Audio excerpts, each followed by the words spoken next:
Ya, Assalamualaikum warahmatullahi wabarakatuh dan selamat tengah hari. Nama saya Dr. Fauzia Jumaat. Saya pakar ONG di Ara Damansara Medical Center. Okay. Fibroid adalah sejenis ketumbuhan biasa ya, yang berada di dinding rahim ataupun di otot rahim seseorang wanita.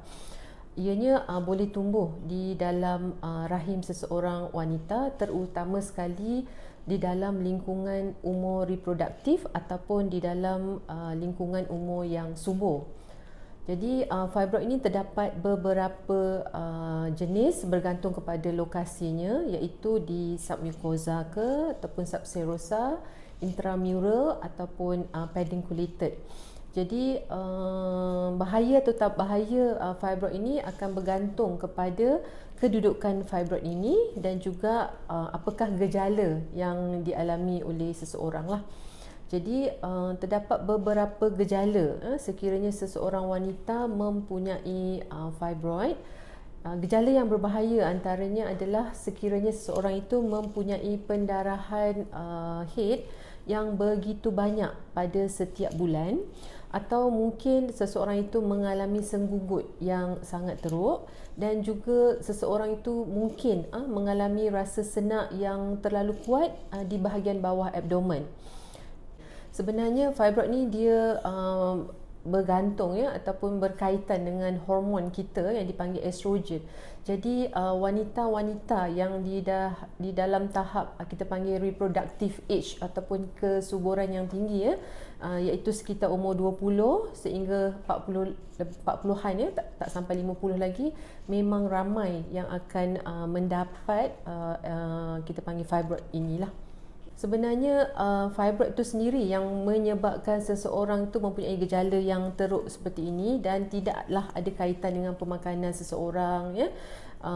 Walau bagaimanapun sekiranya seseorang mengalami simptom-simptom inilah ya, memang walaupun kita katakan fibroid ini adalah satu ketumbuhan yang biasa, tetapi bila simptom itu terlalu teruk dialami oleh seseorang, maka mereka hendaklah mendapatkan rawatan lah ataupun nasihat daripada pakar perubatan ataupun pakar sakit puan. Jadi apabila seseorang tu mempunyai fibroid ya, doktor akan pastikan dululah lokasi di mana fibroid tu berada dan gejala yang dialaminya. Kemudian doktor akan melakukan pemeriksaan lah seperti ultrasound ya, untuk menentukan saiz, menentukan jumlah fibroid, dan yang paling penting menentukan lokasi di mana fibroid itu berada.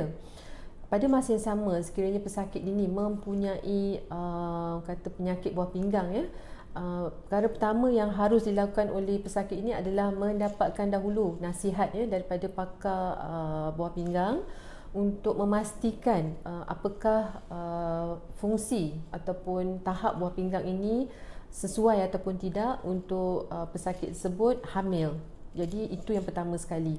Setelah berbincang dengan pakar buah pinggang, setelah mendapat nasihat, jadi sekiranya sesuai untuk seseorang itu hamil, dan pesakit ini akan perlulah mendapatkan nasihat daripada pakar sakit puan, di mana pemeriksaan-pemeriksaan ini akan doktor lakukan.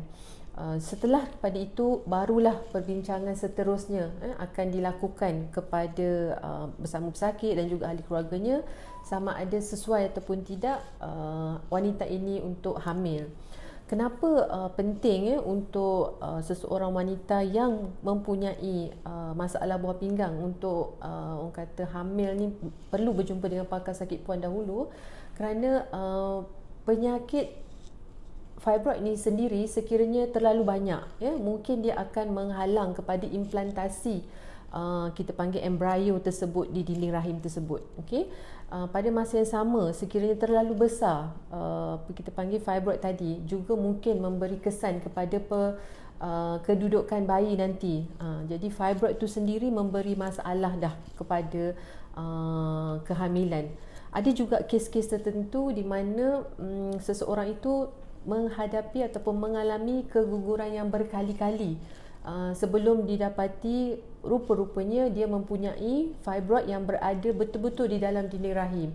Maka tidak dapatlah embrio tersebut melakukan implantasi kepada dinding rahim.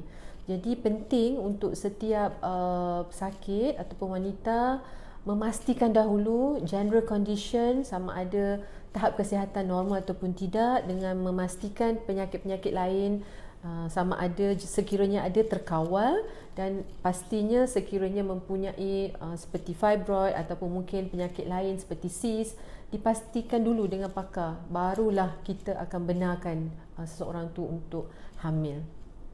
Fibroid ini seperti yang kita katakan tadi adalah sejenis ketumbuhan yang biasa ya, tetapi ada juga sifat-sifat fibroid ni yang perlu kita ketahui, di mana ada setengah-setengah kes dia adalah boleh membentuk menjadi barah ataupun kanser.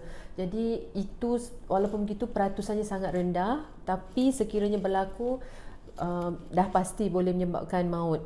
Tetapi selalunya fibroid yang boleh membawa maut ini adalah kerana kesan gejala tersebut yang kita bagi tahu tadi, seperti contohnya mempunyai pendarahan yang berlebihan. Jadi bukan kerana fibroid itu sendiri, tapi gejala yang dialami oleh pesakit itu yang boleh menyebabkan maut.